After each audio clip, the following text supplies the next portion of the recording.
Yeah, you already know what time it is.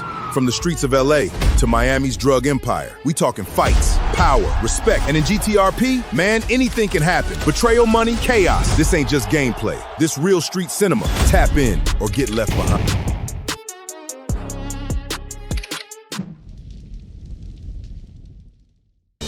Ow!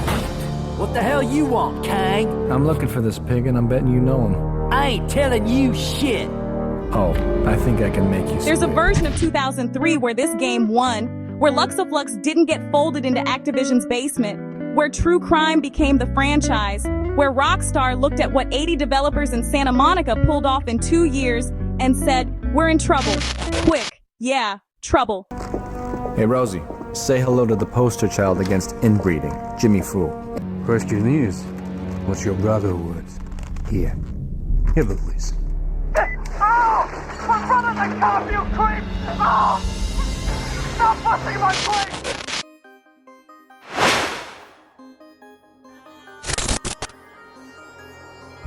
I played True Crime, Streets of LA in 2026, 23 years after it dropped, slightly faster, 23 years after it sold 3 million copies and somehow still got labeled a failure. 23 years after video game critics decided it was GTA but worse and moved on. Here's the thing about playing a game 2 decades later. You see what they missed. Reaction. Bro, they missed a lot. This broken, beautiful, absurdly ambitious PS2 game hits different in 2026. Not for nostalgia, deeper. For reasons that'll make you mad about what modern open-world games stop trying to do.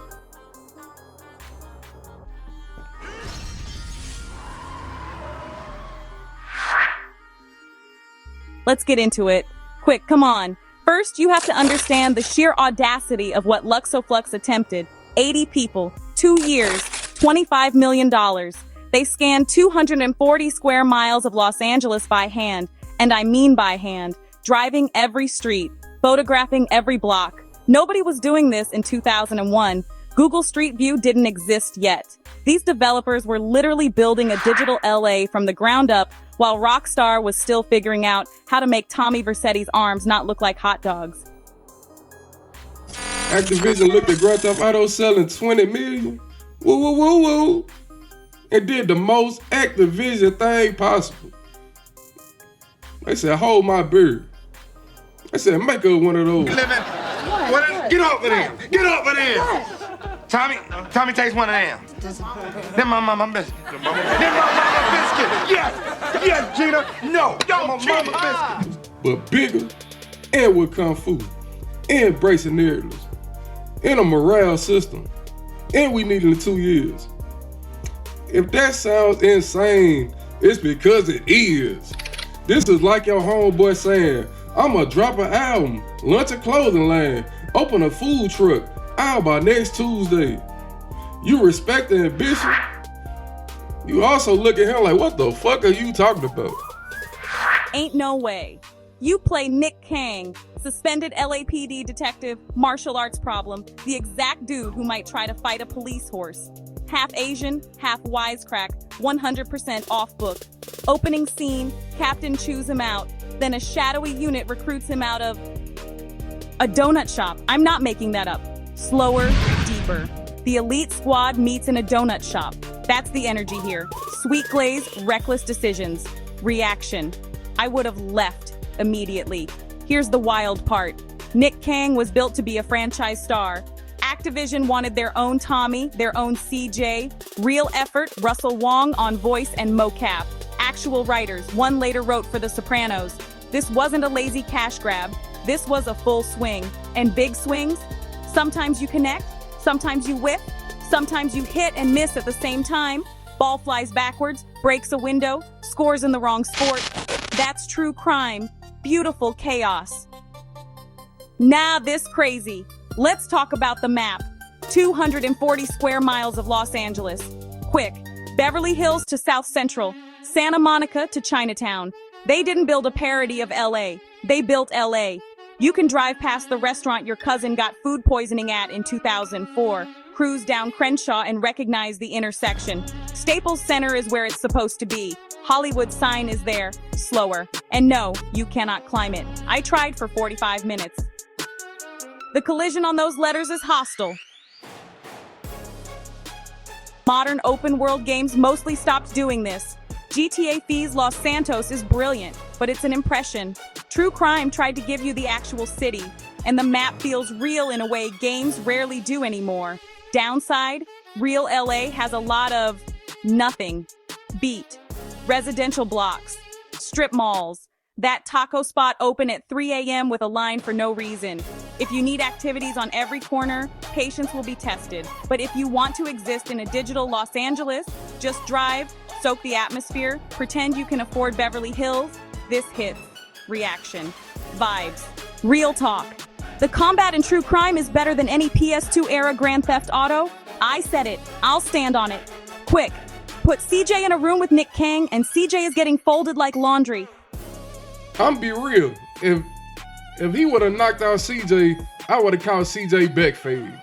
Cause back in the day, GTA used to be my favorite. I'm talking about my favorite thing to play though.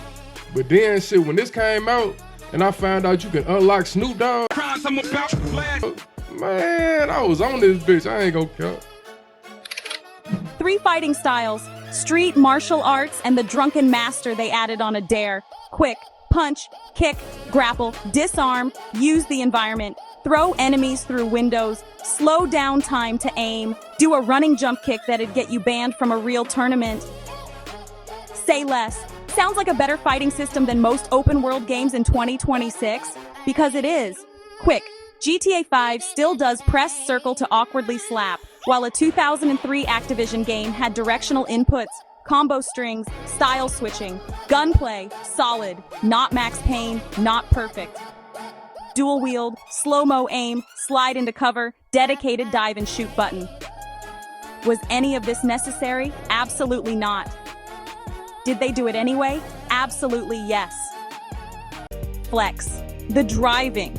Oh, the driving. I'm not gonna tell you it's good. Slower.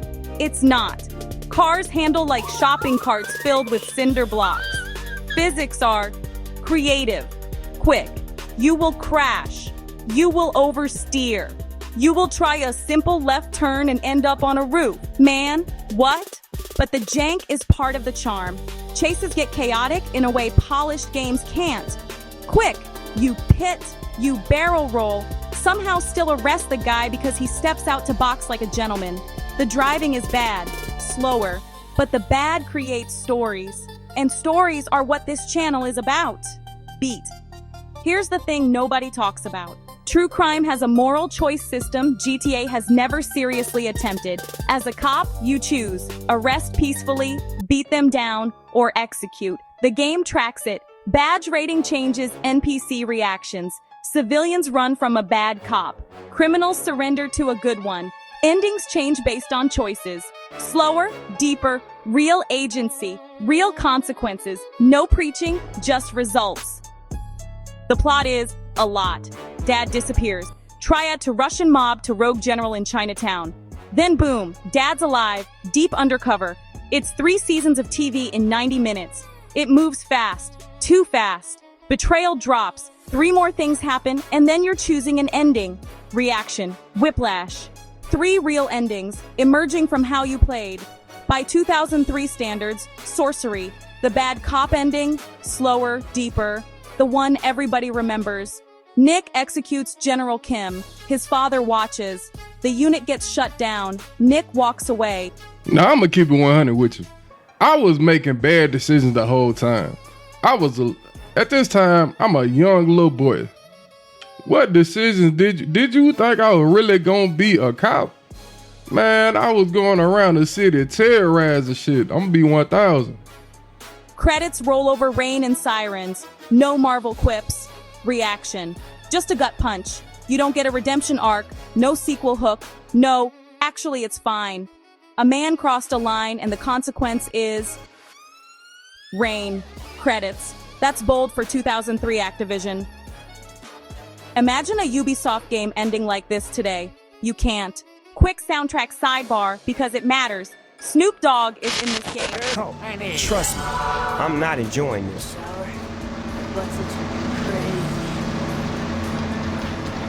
Crime don't pay, but sometimes it hurts like hell. Unlockable. Quick. His model looks nothing like him, like someone described Snoop over a bad phone call and the artist guessed. But the music? West Coast canon that feels authentically 2003 LA, Warren G. Bishop Lamont. West Side Connection, not greatest hits, curated. Slower. Snoop's exclusive track, Dance With Me, is genuinely good. Buried treasure. So, true crime, streets of LA in 2026, honest verdict, quick, not polished, not balanced, bugs that make you laugh, driving physics by someone who's only seen cars and photos. Quick, story so fast you get whiplash. Snoop's model looks like a melted candle.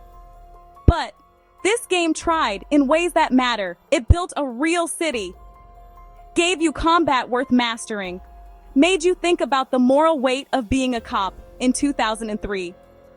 Branching narratives when most games gave you one ending. Not GTA with cops, more. Did it succeed at everything? No. If this game was a person, it's your cousin in a three-piece suit trying a backflip, landing on the snack table, still leaving with 3 numbers. Sloppy, unpolished. But the energy? You can't deny it. I'm giving True Crime, Streets of LA, 7.5 out of 10. Reaction. Stamp it. And here's what that score means. Not nostalgia, not a curve. Quick, I'm grading the attempt, the ambition, the fact that 80 people in Santa Monica built something that, flaws and all, does things GTA 5 still doesn't. Respect. That's not a knock on GTA 5. It's a knock on the industry, how ambition gets sanded down. The big swings stopped being worth the risk. True crime swung, missed sometimes, hit sometimes. Hit and missed simultaneously sometimes, but it swung. And that's why it hits different in 2026. Next week on the Asphalt Archives, Scarface, The World Is Yours. Tony survives the mansion shootout, builds an empire, and somehow makes cocaine logistics fun. It's weirder than you remember. Subscribe so you don't miss it. Bro, it's a ride.